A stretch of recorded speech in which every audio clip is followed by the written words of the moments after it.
Welcome to learning with Yasmin. আজি ভিডিঅ'ত আমি চাম অসমীয়া দশম শ্ৰেণী চেপ্টাৰ কানাইৰ চাতুৰি। আমি পাঠভিত্তিক প্ৰশ্ন উত্তৰ চাই আছিলোঁ। আজি ভিডিঅ'ত আমি পাঠভিত্তিকৰ যিবোৰ ভাষা বিষয়ক প্ৰশ্ন আছে সেইসমূহ চাম। 1 নম্বৰটোত কৈছে তলত দিয়া জুৰীয়া শব্দবোৰেৰে একোটাকৈ বাক্য ৰচনা কৰা। জুৰীয়া শব্দ দিয়া আছে সেইবোৰৰ সহায়ত বাক্য ৰচনা কৰিব লাগে। প্ৰথমটো আছে হিনে খিনে। হিনে খিনে আনৰ কথা শুনা উচিত নহয়। খ নম্বৰটো হৈছে ধাৰে ঋণে। বুঢ়ীগৰাকীয়ে ধাৰে ঋণে কোনোমতে জীয়াই আছে।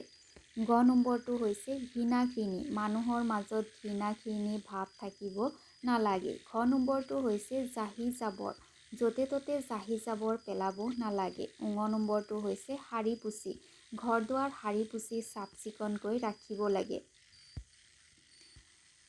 নেক্সট হৈছে ছ নম্বৰটোত কৈছে মলি মামৰ লাগি ঘৰ দুৱাৰবোৰ যেন নষ্ট হৈ গৈছে। মলি মামৰ তলত আস্তানি দিবা। 2 নম্বৰটোত কৈছে তলৰ শব্দবোৰত মূৰ্ধন্য হোৱাৰ কাৰণ দৰ্শোৱা। নত্ববিধি সত্যবিধিৰ পৰা দিছে। ক নম্বৰটো হৈছে সোণ। কিছুমান শব্দত স্বতঃস্ফূৰ্তভাৱে মূৰ্ধন্য হয়, যাৰ বাবে সোণ শব্দটোত মূৰ্ধন্য হৈছে।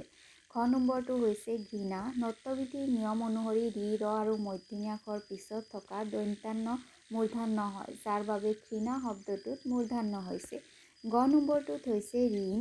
নত্যবিধিৰ নিয়ম অনুসৰি ৰি ৰ আৰু মূৰ্ধন্য আখৰ পিছত থকা দন্ত্যান্ন মূৰ্ধন্য হয়, যাৰ বাবে ঘৃণা শব্দটোত মূৰ্ধন্য হৈছে। ঙ নম্বৰটোত হৈছে কোন। কিছুমান শব্দ স্বাভাৱিকভাৱে মূৰ্ধন্য হয়, অৰ্থাৎ যাৰ বাবে কোন শব্দটোত মূৰ্ধন্য হৈছে। তাৰপিছত নেক্সট হৈছে তলৰ শব্দকেইটাৰ বিপৰীত অৰ্থবাচক শব্দ লিখা। শব্দ আৰু বিপৰীত শব্দ। ক নম্বৰটো হৈছে ঘৃণা, বিপৰীত শব্দ হৈছে মৰম। ঘ নম্বৰটো হৈছে স্বাৰ্থ, বিপৰীত শব্দ হৈছে নিস্বাৰ্থ। গ নম্বৰটো হৈছে জীৱন, বিপৰীত শব্দ হৈছে মৃত্যু। ঘ নম্বৰটো হৈছে বীৰ, বিপৰীত শব্দ হৈছে কাপুৰুষ। এইখিনি আছিলে আজি ভিডিঅ' ইয়াতে সামৰিছোঁ। ভিডিঅ' ভাল লাগিলে লাইক কৰিবা, ফ্ৰেণ্ডছৰ সৈতে ভিডিঅ' শ্বেয়াৰ কৰিবা আৰু চেনেল ছাবস্ক্ৰাইব কৰিবা। Thank U.